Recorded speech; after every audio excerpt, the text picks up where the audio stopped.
you for being here with all of us. Today, we have devotees from Damodar Desh, Gauranga Desh, and maybe many other yatras in the UAE and GCC. And this is only an appetizer for us. As it is an online program, we are making the best of the online facilities to be able to receive you here in Damodar Desh. But we look forward to having you actually here in person in Damodar Desh and the Middle East at the earliest. Having said that, I've given a brief introduction about you, Radheshyam Prabhu.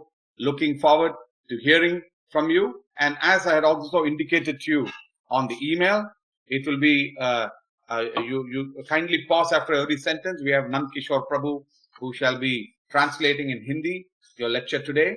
And after that particular translations, and at the end, you said after 45 minutes, you can have a question answer session. In case you can stretch more than 15 minutes, I'm sure there are a lot of questions. It's up to you. And the questions will be also handled by our MC today, Sri Ranga Krishna Prabhu. And also we are telecasting not only on YouTube and on Zoom. So we shall coordinate the questions and come back to you. His Grace Radheshyam Prabhu ki jai. His Holiness Radhanath Swami Maharaj ki jai. ISKCON Pune ki jai. Srila Prabhupada ki jai. Nitai Gaur Premanande. Hari Hari Hari Hari. Prabhu, Hare Krishna, I had one small question. I can also summarize in Hindi after a few sentences. Should I do that, or you want line by line translation? We have worked with line by line. My line by line translator is also a very good translator. I don't think you should have a problem. But if you think that's not working fine for some reason, you can just switch on to your own summarization if you want. It's your choice. Okay, Prabhu. Yeah, Kartal ready? Jaya Radha Madhava Kunja Vihari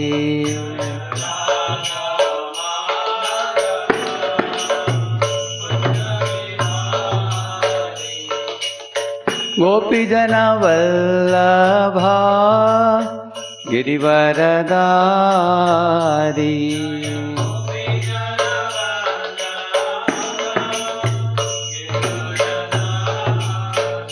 Yashodanandana Prajajana Ranjana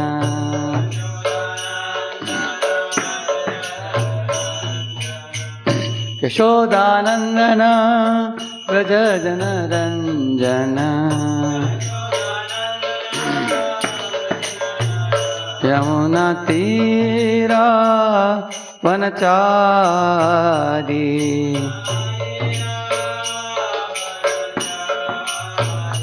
Yamuna Tira Vanachari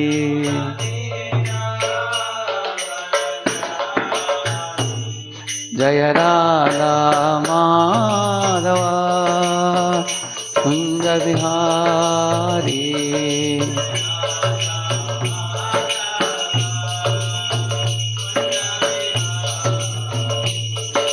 Gopi Jana Vallabha Girivaradari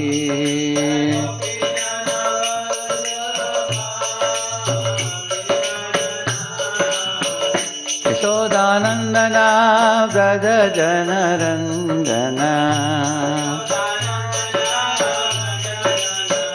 Nonatira Vanachari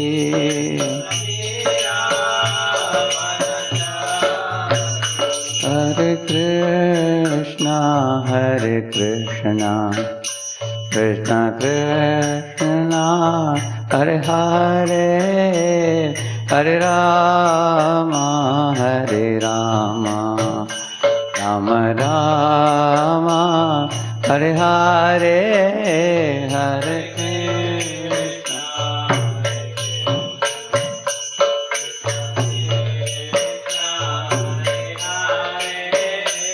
Hare Rama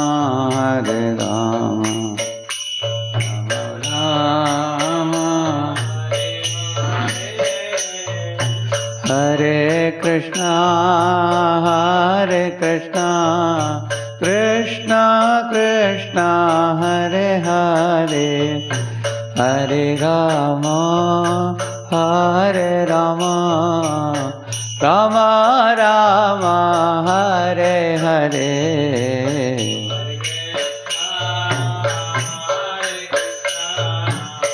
Krishna Krishna, Hare Hare.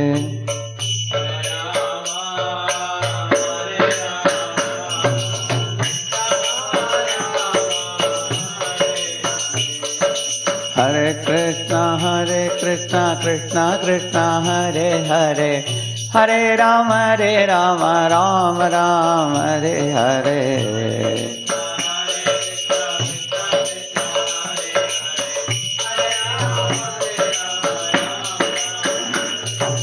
Hare Krishna, Krishna Krishna, Hare Hare. Hare Rama, Rama Rama, Hare Hare.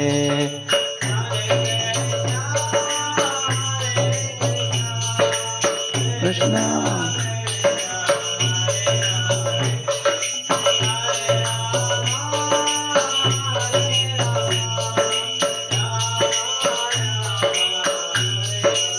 Hare Bol, Hare Bol, Hare Bol, Nitai Gaur, Hare Bol.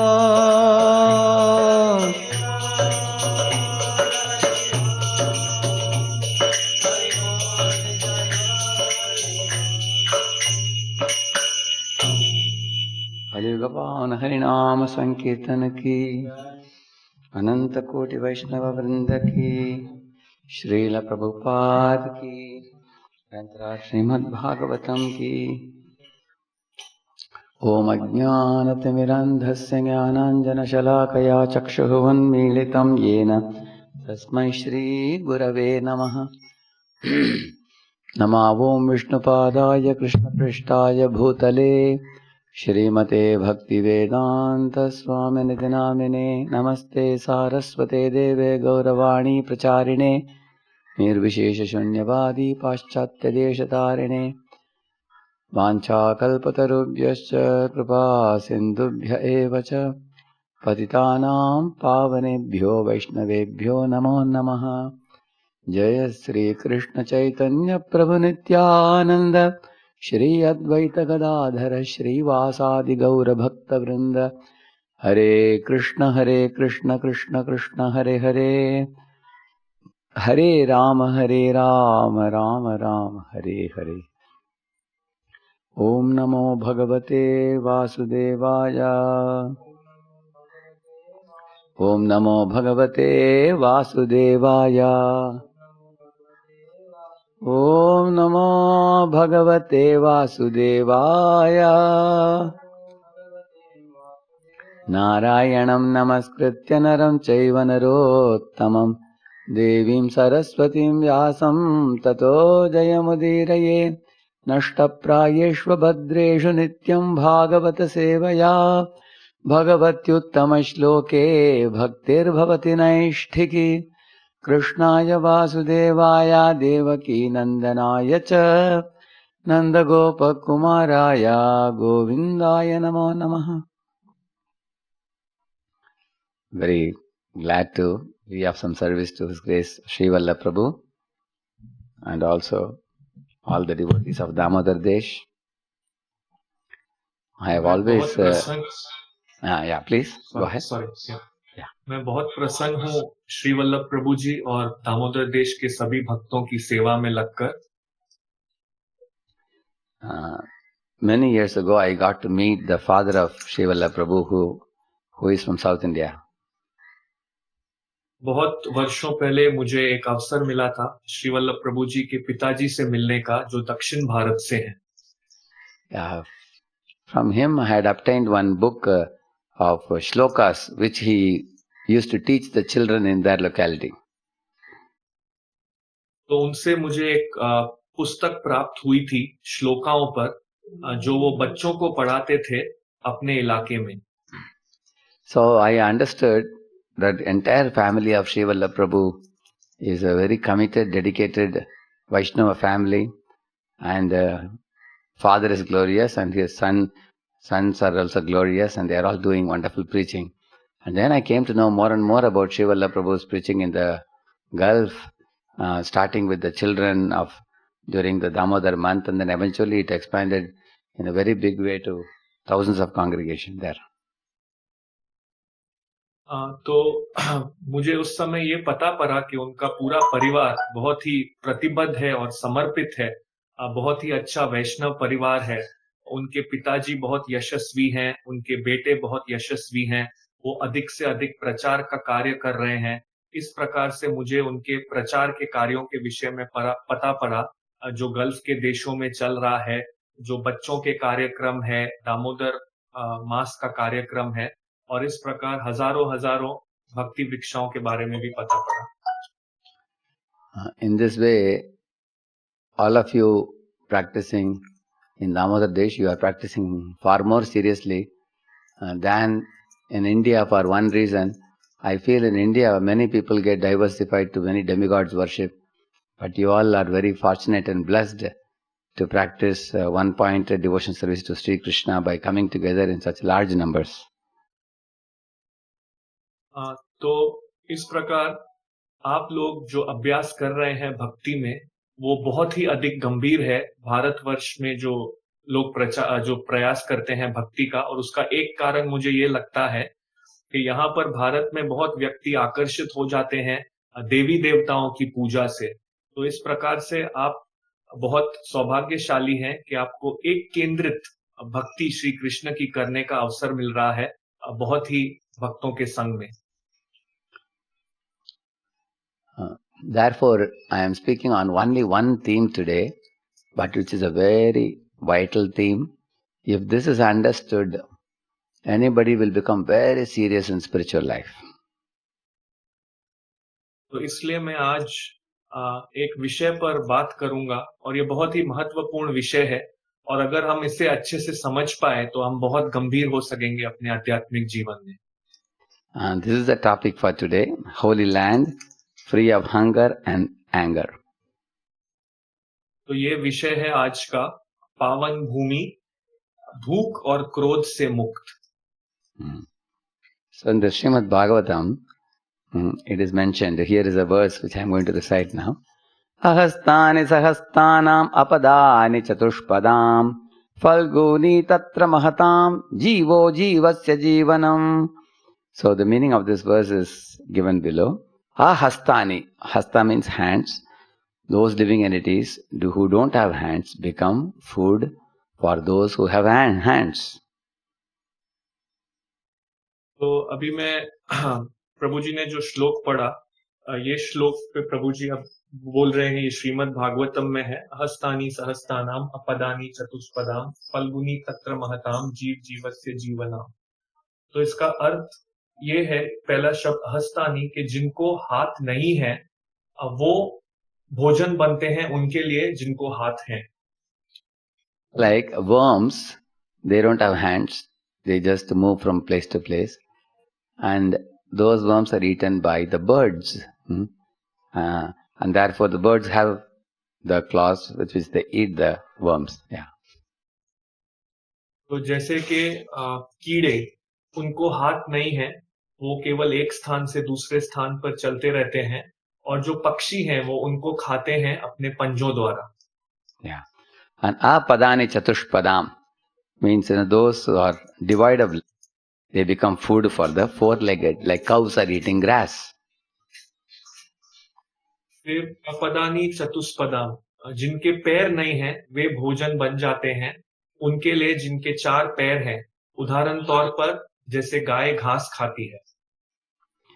And falguni tatra mahatam means the mightier ones, they swallow the weaker ones. और फिर फल्गुनी तत्र महताम, इसका मतलब है जो अधिक शक्तिशाली हैं वो उनको निगल जाते हैं जो कमजोर हैं। जीवो जीवस्य जीवनम. In this world, one living being becomes a food for another. जीवो जीवस्य जीवनम, इस जगत में एक प्राणी भोजन बन जाता है दूसरे प्राणी के लिए। Like you see the picture here, a tiger is chasing after a deer. जैसे यहाँ पर आप ये चित्र देख रहे हैं, ये जो बाघ है ये पीछा कर रहा है हिरन का. So not only the deer, which is weak, is trying to slip out and escape, but he is being chased by a very powerful tiger. Eventually it will be caught by the tiger and even by the neck, and then becomes food for the tiger. तो आप यहाँ देख रहे हैं हिरन जो कमजोर है वो बचने का, भागने का प्रयास कर रहा है, परंतु बाघ बहुत शक्तिशाली है. अंततः वो बाघ द्वारा पकड़ा जाएगा अपनी गर्दन से और वो उस बाघ का भोजन बन जाएगा. This is not only with the deer, but as you see here, there is a food chain. Like you see here, the caterpillar is eating the flower or the leaves, and then the frog is eating the caterpillar, and the snake is eating the frog, and the owl is eating the snake. Yeah. तो जैसे आप यहाँ देख सकते हैं कि ये केवल हिरन के साथ ही नहीं होता. यहाँ पर आप चित्र में देख सकते हैं खाग श्रृंखला. यहाँ पर जो कमला है वो भोजन कर रहा है फूलों का, पत्तों का. जो मेंढक है वो खा रहा है कमला को. जो सांप है वो खा है मेंढक को, और जो मेंढक है वो खाया जाता है सांप द्वारा, और सांप का भोजन करते हैं उल्लू. In the same manner, you see in the other picture also, the grass is eaten by a grasshopper. Grasshopper is eaten by bluebird, and bluebird is eaten by snake, and snake by the owl. And the owl passes stool, which becomes a manure for the plants. In this way, this is called as food chain. तो इसी प्रकार से आप दूसरे चित्र में भी देख सकते हैं, जो घास है वो खाई जा रही है टिट्टी द्वारा. वो उसे एक पक्षी खा रहा है नीले रंग का, उसको फिर एक सांप खा रहा है, और फिर उल्लू खा रहा है. और जो उल्लू द्वारा जो विष्ठा है वो बनता है घास के लिए इस्तेमाल किया जाता है.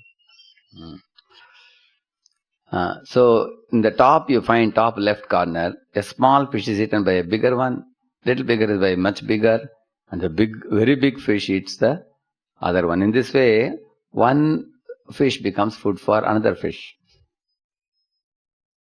तो आप ऊपर बाएं में जो चित्र है उसमें भी देख सकते हैं कि जो छोटी मछली है उसको बड़ी मछली खा रही है, उससे जो अधिक बड़ी मछली है उसको और उससे बड़ी मछली खाएगी, और इस प्रकार से आप देखेंगे कि एक मछली दूसरी मछली का भोजन बन रही है. In this way, we are living in a world where this principle of Jivo Jivasya Jivanam, which Srimad Bhagavatam explains, can be visibly seen with our eyes.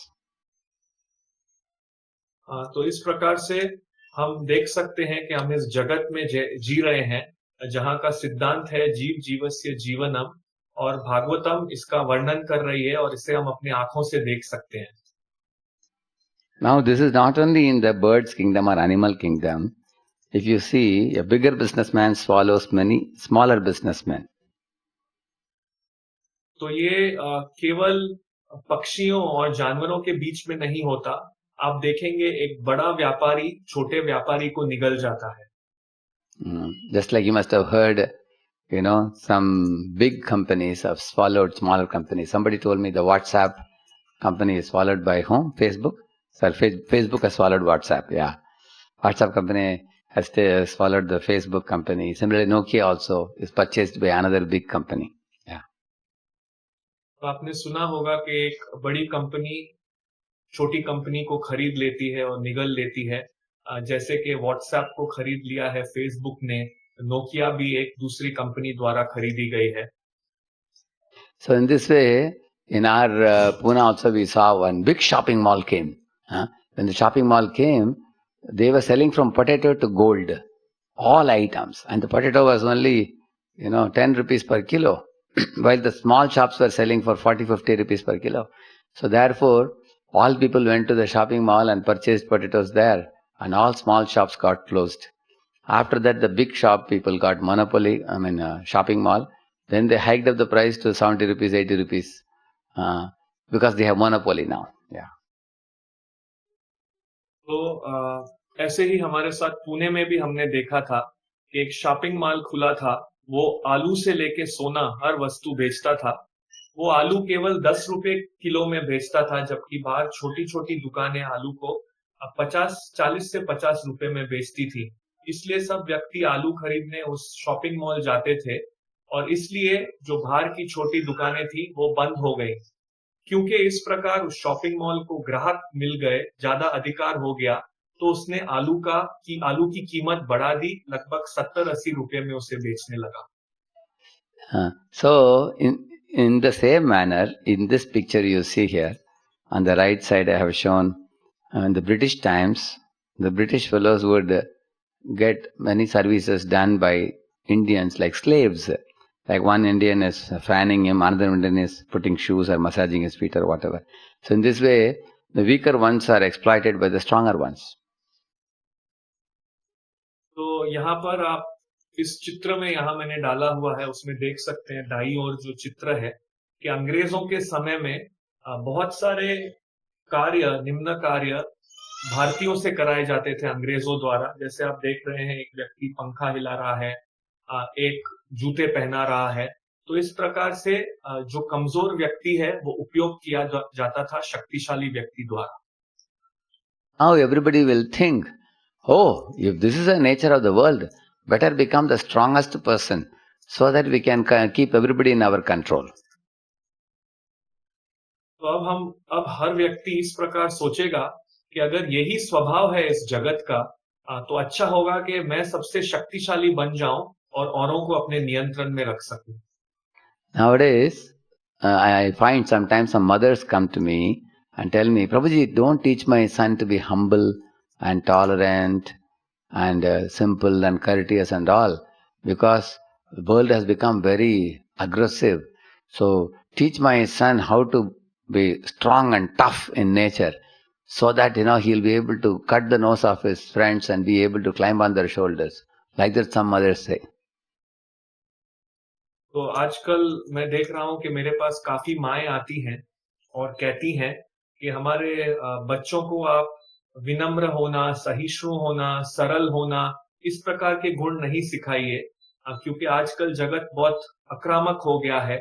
इससे अच्छा है आप उन्हें सिखाइए वो कैसे मजबूत बने, कठोर बने, ताकि वो दूसरों के, अपने मित्रों के नाक काट सकें और उनके कंधों पर चढ़ सकें। So these people don't know, even if you become very, very mighty, it is not that you are free from anxiety. तो ये व्यक्ति ये नहीं जानते हैं कि अगर आप बहुत अधिक शक्तिशाली भी बन जाएंगे तो भी आप कुंठा से मुक्त नहीं रह सकते। For example, I showed you this tiger chasing after a deer. Do you know that when the tiger comes out of the den, there is one particular bird which sits on the neck of the tiger and makes a sound, phew, phew, phew, like that. By the sound of that bird, all the smaller creatures will flee far away, knowing that the tiger is out of the den. तो यह जो मैंने आपको उदाहरण में दिखाया कि बाघ हिरण का पीछा कर रहा है, परंतु बाघ जब निकलता है अपने मांस से, तब एक छोटा पक्षी होता है जो बाघ के गले पर जाके बैठता है और एक ध्वनि निकालता रहता है। ये ध्वनि सुन के सब छोटे जानवर भाग जाते हैं, क्योंकि उनको पता लग जाता है कि बाघ अपने मांस से निकल चुका है। And the tiger becomes extremely angry with this bird. So he shows, like that the tiger does. Why are you, sending away all my eatables? Because of your sound they are running away. But this bird flies and goes and sits on a tree branch, so tiger can't do anything. In this way, the tiger is harassed by the small bird whom he cannot control. तो इस प्रकार से जब ये पक्षी आवाज निकालने लगता है तो जो बाघ है वो बहुत क्रोधित हो जाता है कि क्यों आप ऐसे आवाज निकाल रहे हो, ये आवाज निकालने के कारण मेरा भोजन भाग जा रहा है। परंतु वो बाघ कुछ कर नहीं पाता, क्योंकि जो पक्षी है वो पेड़ की टहनी पर जाके बैठ जाता है। In the same manner in this world, the mightier ones exploit the weaker ones. The weaker ones, they rebel against the mightier ones and show non-cooperation. तो इसी प्रकार इस जगत में भी जो शक्तिशाली हैं वो उपयोग करते हैं, शोषण करते हैं जो कमजोर हैं उनका, और जो कमजोर हैं वो शक्तिशाली के खिलाफ जाते हैं और उनके साथ असहयोग दिखाते हैं. For example, Hiranyakashipu, he was a Triloka Adhipati. He said Ekarat, it is said he was a singular king for all the three worlds. But there was one boy who did not cooperate with him, 5-year-old boy, because of which Hiranyakashipu's head became miserable completely. तो जैसे कि हम उदाहरण में देखते हैं हिरण्यकशिपु के कि वो त्रिलोक अधिपति माने जाते थे, वो एकमात्र राजा थे, परंतु एक बालक 5 वर्ष की उम्र का उनके साथ असहयोग किया उसने, और इसके कारण हिरण्यकशिपु अत्यंत दुखी हुए. That means in the material world, who has problem? It is not that only weaklings have problem. Both weak and the strong have problems. इसका मतलब ये है कि भौतिक जगत में किसे समस्या होती है. ऐसा नहीं है कि केवल जो कमजोर है उसे समस्या होती है, परंतु जो कमजोर है और शक्तिशाली है दोनों को ही समस्या होती है. And everybody is living in anxiety always. और हर कोई कुंठा में जी रहा है हर समय. Just like I showed you in the picture here, the British people, for a couple of 100 years, 200 years or so, they were dominating and making Indians into slaves. Prior to that, 700 years Mughal rule was there. And this way you will find everywhere, in America also, there was a Vietnam War. And you find in the world is filled with anxiety. One party is ruling, that party goes out, second party comes, that party goes out, third party comes. So everybody is afraid that nobody should rule us in such a way that they will exploit us. But then people do get exploited. तो जैसे कि मैंने आपको पहले इस चित्र में दिखाया था कि अंग्रेजों ने हम पर राज किया कुछ 100-200 वर्ष के लिए, वो हम पर हावी गिर रहे थे. उसके पहले मुगल राज्य था कुछ वर्षों के लिए. तो ये ऐसे ही चलते रहता है. अमेरिका में भी वियतनाम से युद्ध हुआ था. तो ये पूरा जगत कुंठा से भरा हुआ है. हर व्यक्ति सोचता है कि मेरे ऊपर इस प्रकार का राज्य नहीं हो कि मुझे वो मेरे ऊपर वो शासन करें और मेरा दुरुपयोग करें. This is a principle we have to remember, the words Jivo Jivasya Jivanam. तो ये सिद्धांत हमें याद रखना है, ये हमें याद रखना है, जीवो जीवस्य जीवनम. That means one living entity becomes a food for another. इसका अर्थ ये है कि एक जीवित प्राणी भोजन बनता है दूसरे जीवित प्राणी के लिए. So whether you are animal or bird or human, everybody is always living in fear that let my wealth not be taken away by somebody. Let my wife not be taken away by somebody. Let my job not go away, that they should not fire me and ask me to quit the company. So especially in the corona period, people are even more in anxiety. तो इस प्रकार से चाहे आप जानवर हैं, पक्षी हैं या मनुष्य हैं, हमेशा यहाँ पर व्यक्ति भय में रहता है. शायद मेरा धन कोई लूट न ले जाए, शायद मेरी पत्नी कोई लूट न ले जाए, शायद मेरी नौकरी नहीं चली जाए, वो लोग मुझे नौकरी से जाने के लिए नहीं कहें. और खास करके इस कोरोना महामारी के समय में तो व्यक्ति अधिकतर कुंठा में है. So in the Bhagavad Gita, Lord Krishna says, remember this, Janma Mrityu Jara Vyadi Dukkha Dosha Anudarshanam. One should be able to intelligently see that we are living in this material world where from womb to tomb there are varieties of problems.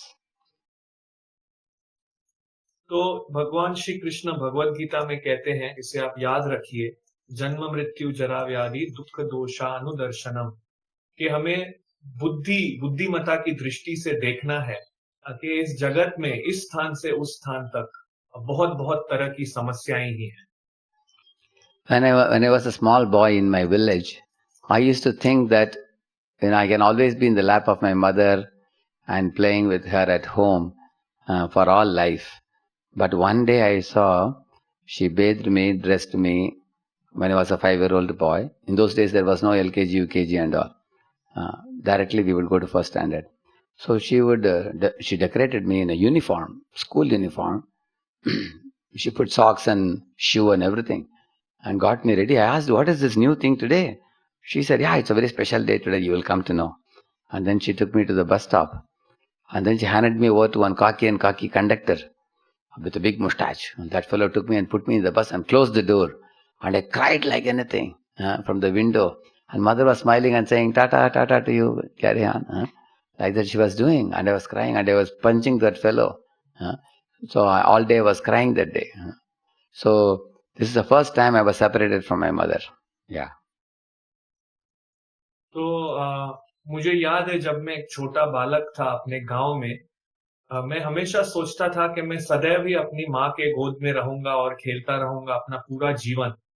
परंतु उस समय मैं 5 वर्ष का था और मैंने एक दिन देखा कि मेरी माँ ने मुझे स्नान कराया, मुझे कपड़े पहनाए। तो उन दिनों हम पहले से ही जो विद्यालय है उसकी पहली कक्षा में जाते थे। ये LKG इत्यादि नहीं होता था।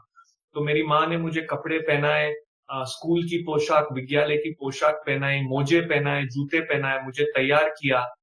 तो मैंने मेरी माँ से कहा, ये क्या आज विशेष चीज हो रहा है? तो मेरी माँ ने कहा, आज ये विशेष चीज हो रहा है, आप ठहरिए, आपको पता पड़ेगा। फिर मेरी माँ मुझे बस स्टॉप ले गई। वहां बस में बड़ी मूंछों वाला एक कंडक्टर था। मैं बहुत रोने लगा और मैं बस से देख रहा था। मेरी माँ हंस के कह रही थी, जाओ जाओ। मैं रो रहा था और उस कंडक्टर को मुक्के भी मार रहा था। वो पूरा दिन मेरा रोते हुए गुजरा। So no child wants to be separated from the mother. But the law of material world is you have to be separated from the parents, you have to go to school. तो कोई नहीं चाहता अपनी माँ से बिछड़ने के लिए, परंतु ये भौतिक जीवन का नियम है कि हमें अपनी माँ से बिछड़ना होगा और विद्यालय जाना होगा। Similarly, when the children grow up, right from 7th standard, 8th standard, 9th standard, parents want to push the children, study well, somehow get into IIT or at least NIT or at least some engineering college or at least some medical college. So you will find that children are trying their best because everybody's intelligence is not the same. So who gets tension? Both the mother and the children, both get tension in this. तो हम देखते हैं कि जब बच्चा बढ़ता है, उसकी उम्र बढ़ती है, तभी वो जैसे ही 7वीं, 8वीं या 9वीं कक्षा में पहुंच गया है विद्यालय में, तो उसके माता पिता उसे धक्का देने लगते हैं, पढ़ो पढ़ो, अच्छे से पढ़ो, IIT में जाओ, IIT नहीं तो NIT में पहुंच जाओ, NIT नहीं तो कम से कम कोई इंजीनियरिंग के कॉलेज में या मेडिकल कॉलेज में तो दाखिला ले लो। इस प्रकार से जो बच्चे हैं बहुत पूरी अच्छी कोशिश कर रहे हैं, परंतु सबकी बुद्धि एक समान नहीं होती। तो इसलिए दोनों माता पिता और बच्चे दोनों ही हमेशा इस बात को लेकर तनाव में रहते हैं। And it's not that once you get into college, you are a free bird. There begins the greatest challenge. You have to complete 40-50 papers. You have to study, submit assignments, pass the exams, earn the degree. Then you have a lot of tensions. Yeah. तो और जैसे ही आप college में दाखिला लेते हैं, तो वहां ऐसा नहीं कि आप एक मुक्त पक्षी की तरह हैं। नहीं, वहां से तो महान चुनौती शुरू होती है। कम से 40-50 कागज लिखने होंगे, परीक्षा देनी होगी, डिग्री पानी होगी। तो इस प्रकार ये भी समय तनाव में बीतता है। And the final year, everybody is in tension. Who got placement in the college? Who didn't get placement? There are students who have committed suicide because they didn't get placement. So there is a lot of tension for job. और जो अंतिम वर्ष है college में, उस समय तो सभी तनाव में रहते हैं कि किसे कॉलेज द्वारा नौकरी मिल गई। और ऐसा भी होता है कि कभी-कभी नौकरी न मिलने के कारण जो छात्र हैं वो आत्महत्या भी कर लेते हैं। तो इस प्रकार सभी तनाव में रहते हैं। In India, 18 lakh engineers come out, only 3 lakh get immediately placed. The other fellows keep struggling, and sometimes 4 to 5 lakh people go for ME or MTech, like that they go. And what do you think the other 10 lakh would do? Huh? Some of them drive even Uber, Ola and things like that, yeah. तो भारत में हर वर्ष लगभग 18 lakh engineer निकलते हैं। उसमें से केवल 3 लाख है जिनको तुरंत ही नौकरी मिल जाती है। बाकी संघर्ष करते रहते हैं। उनमें से 4-5 लाख हैं जो एमई या एमटेक के लिए जाते हैं। तो आपको क्या लगता है बाकी 10 लाख क्या करते होंगे? तो उनमें से कोई कोई तो यूबर भी चलाने लगते हैं, ये Uber taxi. Yeah. So, not having a job is a great tension. Therefore, they are trying to start Skill India now, so that some skills they will learn and earn their livelihood. तो इस प्रकार से हम देख सकते हैं कि सही नौकरी नहीं होना मानसिक तनाव का कारण है। इसलिए अभी वो नया कार्यक्रम शुरू कर रहे हैं, कौशल भारत, के व्यक्तियों को कुछ न कुछ कौशल तो हो जिससे वो अपनी रोजी रोटी कर सके। And for the parents, if the boy or the girl, whoever is growing, they have their own tension. They are worried that the boy should not drink or smoke or become a drug addict, and he should not ruin his future. और इसके साथ साथ ही जो माता पिता के लिए कि जो पुत्र और पुत्री उम्र में बढ़ रहे हैं, उनको और प्रकार के तनाव होते हैं कि वो गलत चीजें पीना नहीं शुरू कर दे, वो जुआ इत्यादि नहीं कर दे, नशे का आदी नहीं बन जाए। तो इस प्रकार और तनाव रहते हैं। And if it is a girl, parents are worried that she should not elope with a boy. Sometimes the girl tells the parents, "You don't worry about my marriage. I will find my partner myself." Worried that she should not run away with a playboy who will not be responsible, who will spoil her life. Yeah. तो इस प्रकार से अगर कोई स्त्री के माता पिता होते हैं तो वो तनाव में, चिंता में रहते हैं कि कहीं मेरी स्त्री किसी व्यक्ति के साथ भाग नहीं जाए। उनको ये तनाव रहता है कि वो किसी प्ले बॉय तरीके के व्यक्ति से भाग नहीं जाए, जो अपनी जिम्मेदारियां नहीं निभा रहा है और इस प्रकार से अपना जीवन खराब नहीं कर दे। So, in fact, in those days, parents thought, if my girl is married or the boy is settled in a job, I am peaceful. But now you can't be peaceful. Because if a girl is married, sometimes they do divorce and come back. If a boy is settled in a job, sometimes he is laid off from the job. Such tensions are there nowadays.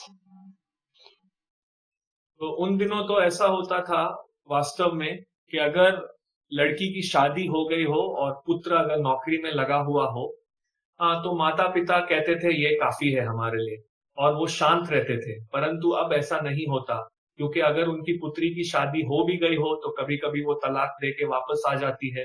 पुत्र की नौकरी चल रही भी हो तो कभी कभी उसे अपनी नौकरी से निकाल लिया जाता है। तो इस प्रकार से ये तनाव बने रहते हैं। And when we all get old, we know beyond the age of 40, 50, 60, the body starts giving symptoms of varieties of disease. If you sit down, we can't get up. If we get up, we can't sit down. Back is paining, stomach has problem, all kinds of problems. तो और इसके बाद तो हम देखते हैं कि जब हम बूढ़े होने लगते हैं, शरीर 40, 50, 60 वर्ष का होने लगता है, तो शरीर भी अन्य रोगों का लक्षण देने लगता है। अगर हम बैठ गए तो उठ नहीं सकते, अगर उठ गए तो बैठ नहीं सकते, पीठ में समस्या, पेट में समस्या, इस प्रकार सब समस्याएं आने लगती हैं। Now, when somebody hears such a lecture like this, they will say, "Arey, you guys are very pessimistic. Just be positive in life and just change your mindset and just try to be happy always." तो अगर अभी ऐसा होता है कि अगर कोई इस प्रकार की कथा सुन ले तो वो कहता है, अरे यार आप लोग बहुत निराशावादी हो, इससे अच्छा है आप सकारात्मक रहें, अपने मन को बदलिए और खुश रहने की कोशिश कीजिए हमेशा। That is like an ostrich who was chased by a tiger. He put his head into a hole and tightly shut his eyes. And the ostrich said, "Now I am very safe now because the whole world is dark and I don't believe there is tiger behind me." तो ये उस ostrich शुतुरमुर्ग की तरह है, जिसको बाघ पीछा कर रहा है और वो क्या करता है, वो शुतुरमुर्ग अपना सर एक छेद में डाल देता है और अपनी आंखें बंद कर लेता है और अब उसे लगता है कि हाँ मैं सुरक्षित हूं, पूरा जगत ही अंधेरा है और मेरे पीछे कोई बाघ नहीं है। So that is only the figment of his imagination, but actually there is tiger. Tiger will capture him and drag him out of the hole and eat him up.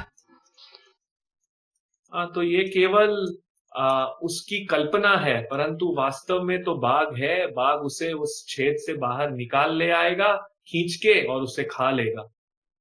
Yeah. So therefore, our Krishna consciousness movement does not teach us to become pessimistic, but realistic. तो इसलिए जो हमारा ये कृष्ण भावनामृत आंदोलन है, ये हमें निराशवादी होने के लिए नहीं सिखाता, परंतु वास्तविक होने के लिए सिखाता है। Yeah. So now you see this slide, which I am showing now. This is another verse from Srimad Bhagavatam 10:13-60. Yatra naisargadurvairaha sahasandramrigadayah mitrani iva ajitavasa drutaruttarshakadhikam. This verse says here that there is a world beyond, which is spiritual world, which is a place of selfless loving devotional service to the Supreme Lord Krishna. And there is no envy or enmity or sense gratification. तो ये अब एक श्लोक प्रभु जी बोल रहे हैं श्रीमद् भागवतम से। ये 10वें स्कंद का 13वें अध्याय का 60वां श्लोक है, जो हमें बताता है कि इस भौतिक जगत के परे एक दिव्य आध्यात्मिक जगत है, जहां पर कोई प्रकार की ईर्ष्या, शत्रुता और इंद्रिय तृप्ति नहीं है। The translation of the verse is like this. Vrindavana is the transcendental abode of the Lord, where there is no hunger, anger or thirst. Though naturally inimical, both humans and animals, fierce animals, live together there in transcendental friendship. तो इसका अनुवाद इस प्रकार है, वृंदावन एक दिव्य स्थान है भगवान का, जहां पर कोई भूख, क्रोध और प्यास नहीं है। ये हालांकि स्वाभाविकी जिनकी शत्रुता होती है, जो मनुष्य और भयंकर जानवर, वे भी यहाँ पर साथ में रहते हैं दिव्य मित्रता में। You know, naturally inimical means, naisarga means, like for example, mongoose and the snake are naturally inimical. Cat and the rat, they're naturally inimical. Tiger and the deer are naturally inimical. But in spiritual world, they don't have enmity, because tiger is not a non-veg. Tiger only drinks milk there. तो जैसे कि यहाँ पर जो स्वाभाविकी रूप से जो शत्रुता, इसका अर्थ है कि जैसे कि एक बाघ है और हिरन है, उनमें स्वाभाविकी शत्रुता होती है। बिल्ली है और चूहा है, उनमें भी स्वाभाविकी शत्रुता होती है। तो इसी प्रकार से, परंतु जो आध्यात्मिक जगत है, वहां पर बाघ में और हिरन में शत्रुता नहीं होती, क्योंकि जो बाघ है वो मांसाहारी नहीं होता, वो शाकाहारी होता है, वो केवल दूध पीता है। And this food chain which you saw, ecological cycle, that doesn't exist in spiritual world. There the policy is not jivo jivasya jivanam, there it is jio jenido. तो आपने जो ये काग शंकरला देखा, ये जो पारिस्थितिक चक्र मैंने आपको दिखाया था, जिसका सिद्धांत था जीव जीवस्य जीवनम, परंतु आध्यात्मिक जगत में ये सिद्धांत लागू नहीं होता है। वहां का जो सिद्धांत है वो है जियो और जीने दो। So therefore, when the tiger comes out, deer is not afraid, because deer and tiger are drinking water in Yamuna together. तो इसलिए जब बाघ बाहर निकल आता है, तो जो हिरन है वो डरता नहीं है, क्योंकि बाघ और हिरन दोनों ही मिलके यमुना माँ में पानी पी रहे हैं। Because Lord Krishna is the center of the spiritual world, who is an embodiment of love, all living beings, their hearts are also flooded with love for Krishna and for the other living entities. तो क्योंकि वहां पर जो कृष्ण केंद्र है आध्यात्मिक जगत का, तो इसलिए वहां पर सबके हृदय प्रेम से भरे हुए हैं। उनका हृदय प्रेम से भरा हुआ है कृष्ण के लिए और सभी जीवों के लिए भी। Yeah, like you see in the purport, Prabhupada says here that envy develops because of sense gratification. But in Vrindavan, there is no sense gratification. Everybody is acting and serving only for the pleasure of Krishna. तो यहाँ पर जैसे तात्पर्य में शिला प्रभुपाद जी लिखते हैं कि ईर्ष्या विकसित होती है इंद्रिय तृप्ति के कारण, परंतु वृंदावन धाम में कोई इंद्रिय तृप्ति नहीं है और सब केवल उनका लक्ष्य है कृष्ण को संतुष्ट करना. Whether one is a Goswami or a tiger, Prabhupada says, everyone's business is same, which is to please Krishna. तो अगर कोई गोस्वामी है या बाघ है, शिला प्रभुपाद जी कहते हैं सबका एक ही लक्ष्य है, कृष्ण को प्रसन्न करना. Even the tigers are also devotees, he says. वे कहते हैं वहां पर बाघ भी भक्त हैं. And then he says, the calf is happy, cat is happy, dog is happy, man is happy, everyone in Vrindavan is happy. तो इसलिए शिला प्रभुपाद जी कहते हैं जो गाय का वत्स है वो भी खुश है, जो बिल्ली है वो भी खुश है, जो कुत्ता है वो भी खुश है, जो मनुष्य है वो भी खुश है. इस प्रकार से सभी वृंदावन में खुश हैं. So as you see here, Lord Chaitanya Mahaprabhu, who is Krishna himself, who came in the mood of Srimati Radharani 500 years ago, he again brought the same Vrindavan atmosphere in Jharikanda forest. तो यहाँ पर आप देख सकते हैं श्री चैतन्य महाप्रभु जो स्वयं कृष्ण ही हैं, जो श्रीमती राधा रानी के मनोभाव में प्रकट हुए थे, वे वापस जो वृंदावन है उसका वातावरण यहाँ ले आए थे झारखंड में. He made the tigers and deers dance together. उन्हें बाघों और हिरणों को साथ में नचाया. He made the elephants dance in ecstasy chanting the holy name. उन्होंने हाथियों को नचाया कृष्ण प्रेम में गाते हुए. Simply by sprinkling water on them and asking them to chant. केवल ये उन्होंने किया, उन पे थोड़ा पानी छिड़क कर और उन्हें जप करने के लिए कहकर. And because Lord Chaitanya is Krishna, their animalistic propensities were finished, an angel-like propensity came out, so the animals lost their harmful nature by associating with Chaitanya.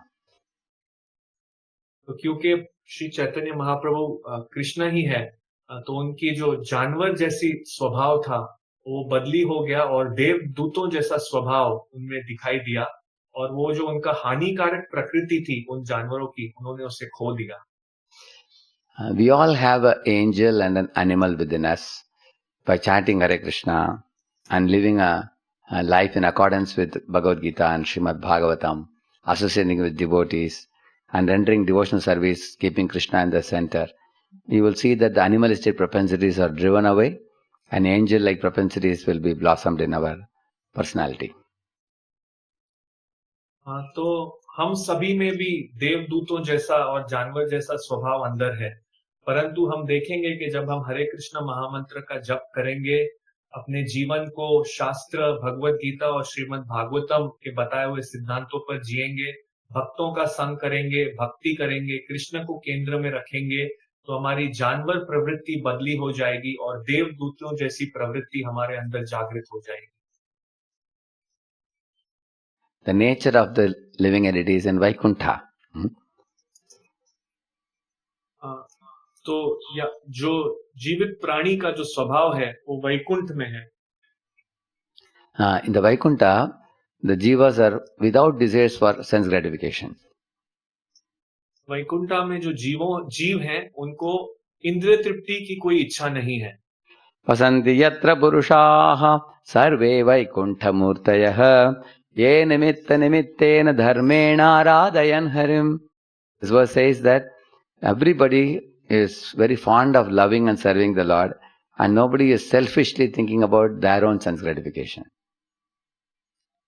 तो इस श्लोक में बताया गया है हर कोई शौकीन है वैकुंठ में भगवान की सेवा करने के लिए, और वे अपने इंद्रिय तृप्ति के बारे में नहीं सोचते हैं. Like you see here, this is Vaikuntha, where Lakshmi Narayan preside all the living entities. All living entities are joyfully situated, serving him, and they also love the other jivas because their hearts are filled with love for the Lord. Love God, love all.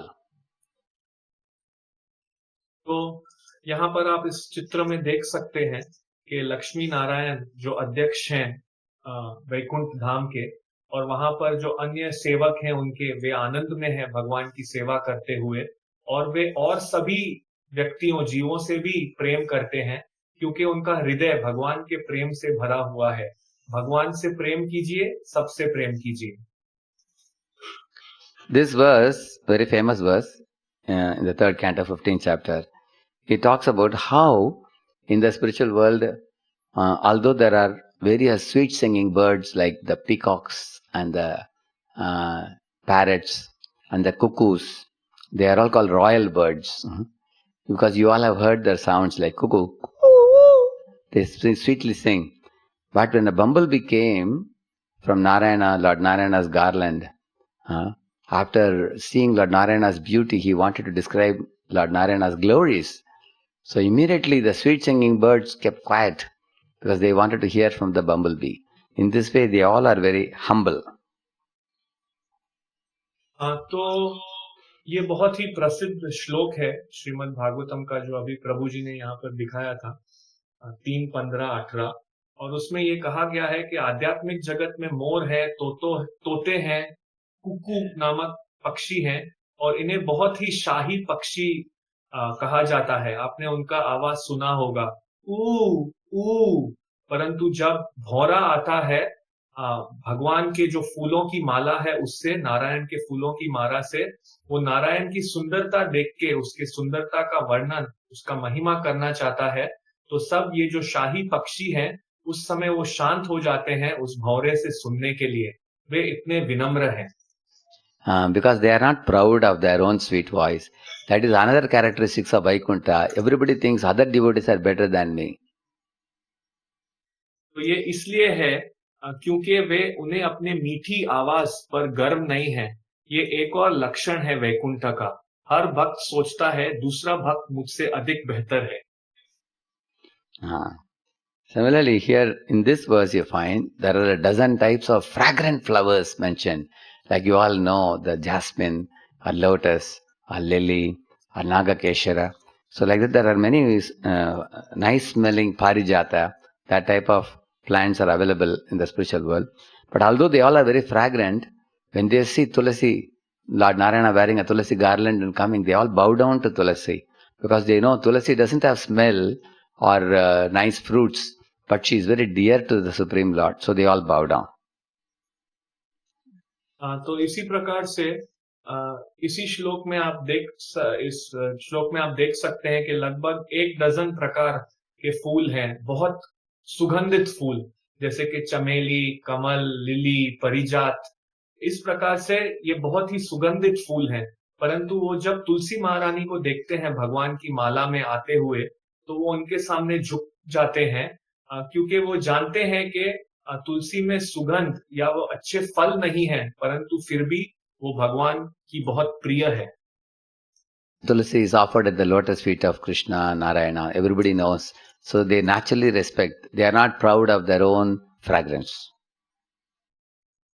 तो इसलिए वे जानते हैं, सभी जानते हैं कि तुलसी महारानी को अर्पित किया जाता है भगवान के पद कमलों पर। इसलिए वे तुलसी महारानी को स्वाभाविक ही सम्मान देते हैं, वे अपने सुगंध का गर्व नहीं करते। In this way, the birds and the plants are not proud and boastful. They are very humble. They always respect the other living entities, and they are always trying to please the Supreme Lord. तो इस प्रकार से जो अन्य पक्षी हैं और पौधे हैं, वे गर्व और घमंड नहीं करते। वे बहुत ही विनीत और विनम्र हैं, और वे दूसरों को आदर सम्मान देते हैं और भगवान को प्रसन्न करने का प्रयास करते हैं। And this verse says, Yat sankulam haripadanati matra drishtair vaiduryamarakata hemamair vimanaihi yesham brihat kaditatasmita shobhi mukyah krishnatmana naraja adadurutsmayadhyaihi. This verse says, in the spiritual world, there are many aeroplanes in which the Vaikuntavasis and their wives, they travel. So the Vaikuntavasis are like a bluish cloud and their wives are like lightning. They travel, but they are always remembering Lord Krishna, Lord Vishnu in their minds. तो इस श्लोक में जो अभी प्रभु जी ने पढ़ा, इसमें कहा गया है कि आध्यात्मिक जगत में कई प्रकार के हवाई जहाज या विमान हैं जिनमें वैकुंठवासी यात्रा करते हैं। और जब ये वैकुंठवासी यात्रा करते हैं तो वे नीले बादल जैसे लगते हैं और उनकी पत्नियां आकाशीय बिजली जैसे लगती हैं, परंतु फिर भी वे हर समय अपने मन में भगवान का ही स्मरण करते रहते हैं। Both husband wife, they have spotless beauty, but they are not attracted to each other. They are attracted to the Supreme Lord, and they play instruments and glorify the Lord with nice sweet songs. तो दोनों पति और पत्नी जो हैं वो उनमें बेदाग सुंदरता है, परंतु फिर भी वो एक दूसरे के प्रति आकर्षित नहीं होते। वे सिर्फ भगवान का गुणगान करते हैं और उनके प्रति आकर्षित होते हैं, और इस प्रकार वे अन्य यंत्र बजाते हैं और बहुत ही मधुर गीत गाते हैं भगवान के लिए। Now that was all about Vaikuntha. Now the verse which I quoted earlier, that is about Vrindavan. In Vrindavan also, as I told you, naturally inimical animals, they don't have enmity in Vrindavan. There is no hunger, anger, thirst. I told you this before. Yeah. तो जो मैंने ये सब वैकुंठ के विषय में थे श्लोक, परंतु इसके पहले जो मैंने श्लोक कहा था वो वृंदावन का वर्णन कर रहा था। मैं आपसे पहले भी कहा है कि वृंदावन में जानवरों के बीच में कोई स्वाभाविक शत्रुता नहीं होती, कोई भूख, क्रोध और प्यास नहीं होती। So where there is Krishna and Krishna prema, there is no propensity for sense gratification, there is no false pride, there is no envy, there is no competitive mentality or superiority complex. Yeah. तो जहां पर भी कृष्ण है, जहां पर भी कृष्ण प्रेम है, वहां कोई इंद्रिय तृप्ति नहीं होती, कोई झूठा अभिमान नहीं होता, ईर्ष्या नहीं होती, प्रतिस्पर्धा की मानसिकता नहीं होती, और मैं उससे बेहतर हूं इस प्रकार की चेतना नहीं होती। So this is the beauty and the sweetness of the spiritual world. तो ये सुंदरता है और मिठास है आध्यात्मिक जगत की। I will conclude with an example. You all know Lord Shiva very beautifully dances as Nataraj. In Chidambaram in South India, you might have seen him. He dances like this, Lord Shiva, with his leg. He is a very great dancer. तो मैं समाप्त करना चाहूंगा एक उदाहरण देते हुए। शिव जी जो हैं वो नटराज की तरह नृत्य करते हैं बहुत अच्छे से। आपने शायद चिदम्बरम में दक्षिण भारत में इसे देखा होगा। Know about Shiva's family, Shiva's Darbar, his wife Parvati, and his two sons Ganesha and Kartikeya. तो आप शिव दरबार के बारे में भी जानते होंगे। उनकी पत्नी है पार्वती जी और दो पुत्र हैं गणेश और Kartikeya. They all have their vehicles. You know, Shiva has this Nandi bull, and Parvati has tiger or lion, and Ganesha has a mushik, mouse, and Kartikeya has a peacock. Imagine if all of them parked their vehicles in the parking lot and went inside the house. What will happen to those vehicles? तो आप सब जानते हैं कि उन सभी के पास अपने अपने वाहन हैं। तो शिव जी के पास नंदी है, पार्वती जी के पास बाघ या शेर है, गणेश जी के पास चूहा है उनका वाहन, कार्तिकेय के पास मोर है। तो अभी आप अनुमान लगा सकते हैं कि ये सब अपने अपने विमानों को अपने घर के बाहर खड़े कर दें और घर में चले जाएं तो बाहर क्या होगा। So the peacock tends to eat the mouse or the snake in the neck of Shiva. तो of Kartikeya. The peacock of Kartikeya. तो जो कार्तिकेय का मोर है वो शायद जो शिव जी के गले में सांप है या चूहा है जो गणेश जी का, उसको खाने का प्रयास करेगी। And also the tiger or lion may eat the Nandi bull. और शायद जो बाघ या शेर है वो नंदी बुल को खा जाएगा। And the snake in the neck of Shiva can eat the mouse of Ganesha. और जो शिव जी के गले में सांप है वो चूहे को खा सकता है। If all these things happen, next day they go to the parking lot, they won't find half of the vehicles missing. तो अगर ऐसा सब होने लगेगा तो जब वो दूसरे दिन बार पार्किंग के स्थान में जाएंगे तो उन्हें अपने अपने वाहन मिलेंगे ही नहीं, बहुत तो गायब हो चुके होंगे। But this never happens. Why? Because Lord Shiva is always Prem Vibhor. He is in great ecstatic love for the Supreme Lord. He is chanting and dancing. And all the Vahanas are busy playing instruments, Mridangam and harmonium and kartals and different instruments. So all of them are absorbed in ecstatic spiritual bliss. So they don't eat each other. तो ऐसा इसलिए नहीं होता कभी भी क्योंकि जो शिव जी हैं वो प्रेम विभोर हैं, उनकी चेतना पूरी तरीके से मग्न है भगवान के प्रेम में। वे नाचते हैं और गाते हैं और जो बाहर सब वाहन हैं वो अपने अपने यंत्र बजाते हैं, कोई मृदंग बजाता है, कोई करताल बजाता है, हारमोनियम बजाते हैं। इस प्रकार से हमेशा वो आध्यात्मिक आनंद में रहते हैं, तो कोई एक दूसरे को खाता नहीं है।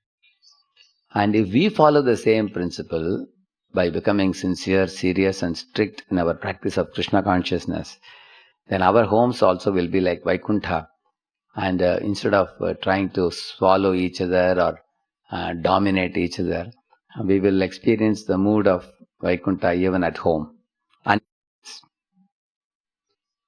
तो अगर हम भी इसी सिद्धांत को पालन करेंगे, हम भी बहुत ईमानदार हैं अपनी भक्ति में, यदि बहुत गंभीर हो जाएं, तो हमारे घर भी वैकुंठ बन जाएंगे।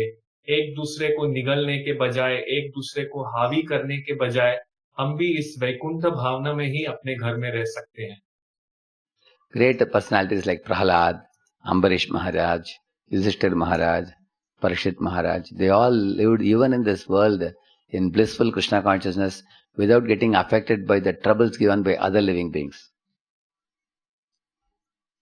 तो हम देखते हैं कि जो महान व्यक्ति होते हैं जैसे कि प्रहलाद महाराज, अम्बरीश महाराज, परीक्षित महाराज, वे इस भौतिक जगत में रहे परंतु बहुत आनंद में रहते थे बिना दूसरे जीवों को तकलीफ देने के।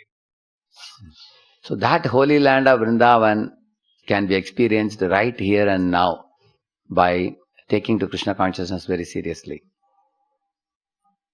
तो वही जो दिव्य भूमि है व्रज की, उसका अनुभव अभी इसी समय यहाँ किया जा सकता है अगर हम इस कृष्ण भावनामृत को बहुत गंभीरता से लें। So Srila Prabhupada took that Vrindavan consciousness to all over the world and freely distributed it following in the footsteps of Lord Chaitanya. तो शिला प्रभुपाद जी जो हैं, उन्होंने ये वृंदावन की चेतना पूरे विश्व भर में ले गए और उसका प्रचार किया श्री चैतन्य महाप्रभु के पद चिन्हों पर चलते हुए। And to the degree we take it seriously, then we don't have to suffer from jivo jivasya jivanam. Rather, we will experience jio jinedo of the spiritual world. और जितनी गंभीरता से हम इसे लेंगे कृष्ण भावनामृत को, तो हमें भी यहाँ पर कोई कष्ट नहीं झेलना पड़ेगा। जीव जीवस्य जीवनम का सिद्धांत में हम नहीं जिएंगे, परंतु हम आध्यात्मिक जगत के सिद्धांत पर जिएंगे जो है जियो और जीने दो। Thank you very much. Hare Krishna. धन्यवाद। हरे Krishna. So I have exceeded the time. I am supposed to finish by 2 o'clock. And Prabhu said I can take some questions. Another 5 minutes I can take some questions. तो अब प्रश्न उत्तर होगी लगभग 5 minute के लिए। इसको प्रश्न है वो पूछ सकते हैं। Hare Krishna, thank you so much, Prabhu, for your wonderful and enlightening class today. Thank you. We have few questions. There is a question.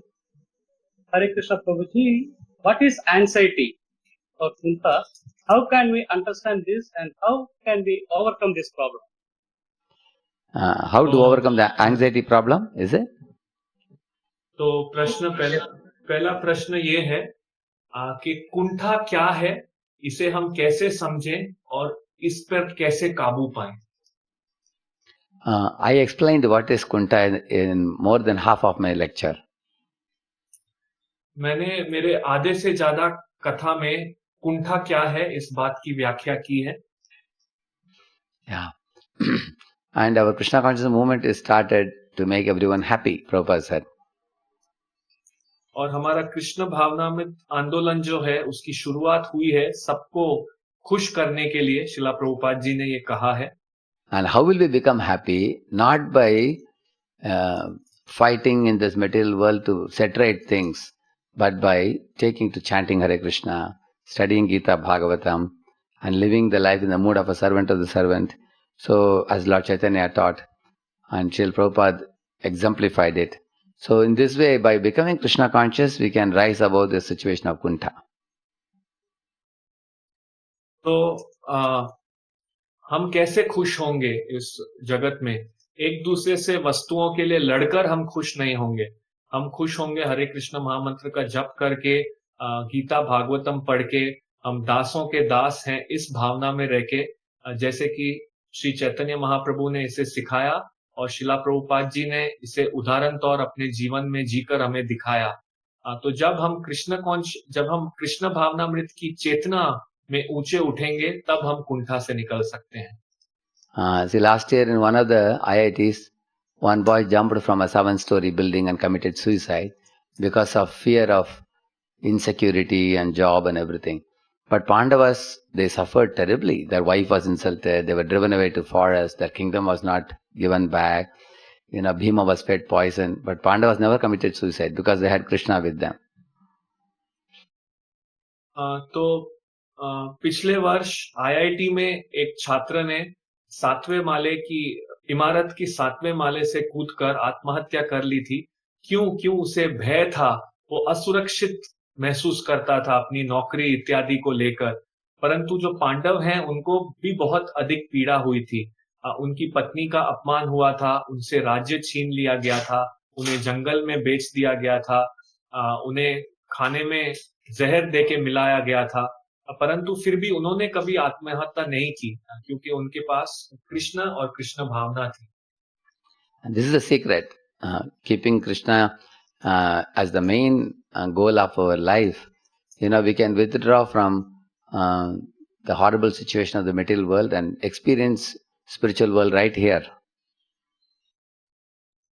तो यही गुप्त रहस्य है. अगर हम कृष्ण को अपने जीवन का लक्ष्य बना लेंगे तो हम इस भौतिक जगत की भयानक स्थिति से तुरंत ही निकल सकते हैं और अभी यहीं पर ही आध्यात्मिक जगत का अनुभव कर सकते हैं. One last question I can take, Prabhu. एक आखिरी प्रश्न. Hare Krishna Prabhu. Who will an animal? Who? Just a second. Who will an animal body in the spiritual world, and what type of rasa will they have with the Lord? They are all in Shant Rasa. Like we find cows, calves, deers, peacocks, birds, and the trees. So they are all in Shant Rasa. Then we have Dasya Rasa, who are Krishna's servants. Then we have Sakya Rasa, Krishna's friends. So one thing is we don't have to worry too much about it, because right now we should only worry about how to become servant of Krishna. Just adopt the mood of Jiva Rasarupohoy, Krishna Nityadas, and serve in that mood. So like some students ask, Prabhuji, is it possible for me to get a gopi's role in the spiritual world instead of the gopa? Like that people ask. We don't have to worry about it right now. We just want to become servants now. And then at the right time, just like a small girl cannot understand what is pregnancy. But when she goes to a marriageable age, she will understand everything. In the same manner, we tend to superimpose material world on the spiritual world. Let us not do that. तो प्रश्न ये था कि आध्यात्मिक जगत में कौन जानवर होते हैं और उनका क्या रसा होता है. तो प्रभु जी ने उत्तर दिया कि अधिकतर वे शांत रस में होते हैं, जैसे कि गाय, जो गाय के बछड़े, पक्षी, मोर, पेड़ इत्यादि. इसके बाद दास्य रस होता है, इसके बाद साख्य रस होता है. तो इस विषय की अधिक चिंता मत कीजिए. अभी आप केवल इस बात में ध्यान दीजिए कि कैसे आप भगवान के दास हैं. इस भाव में सेवा कीजिए. जीवे स्वरूप होए कृष्ण नित्य दास.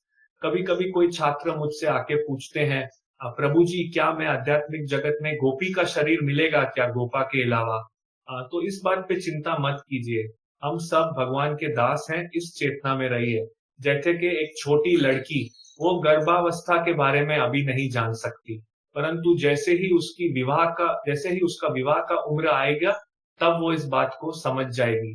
समस्या ये है कि हम भौतिक जगत को आध्यात्मिक जगत के ऊपर डालने का प्रयास करते हैं। So I will say one or two sentences as concluding points, which may be helpful for the devotees. There are many people who ask in corporate world, we are being exploited by our boss or other people, or in home also sometimes certain relatives, exploit us by taking money and cheating us, or some people dominate us because we are soft-natured. So in these situations when we are exploited, what to do? तो मैं आखिरी में एक दो वाक्य और कहूंगा समाप्त करने के पहले। बहुत बार ऐसे प्रश्न पूछे जाते हैं जैसे कि संगठित दुनिया में कभी कभी हमारे जो बॉस हैं वो हम पर रोब जताते हैं, हम पर हावी होते हैं। घर में भी कभी कभी कोई रिश्तेदार हमारा शोषण करने लगते हैं, पैसे लेने लगते हैं, हमारे ऊपर हावी होने लगते हैं। तो इन स्थितियों के विषय में मैं अब आखिरी एक दो वाक्य कहूंगा। Srila Prabhupada says, don't cheat others, don't get cheated. Srila Prabhupada ji ने कहा, दूसरों को धोखा मत दीजिए और दूसरों द्वारा धोखा मत खाइए। And don't exploit others, don't get exploited. और दूसरों का शोषण मत कीजिए, दूसरे लोगों द्वारा शोषित भी मत होइए। Sometimes we get exploited because we also have some agenda. We become greedy, so we get exploited. कभी कभी हमारा शोषण किया जाता है क्योंकि हमारा भी कोई और उसके पीछे लक्ष्य या कारण होता है। हम लालची हो जाते हैं, इसलिए व्यक्ति आके हमारा शोषण कर लेते हैं।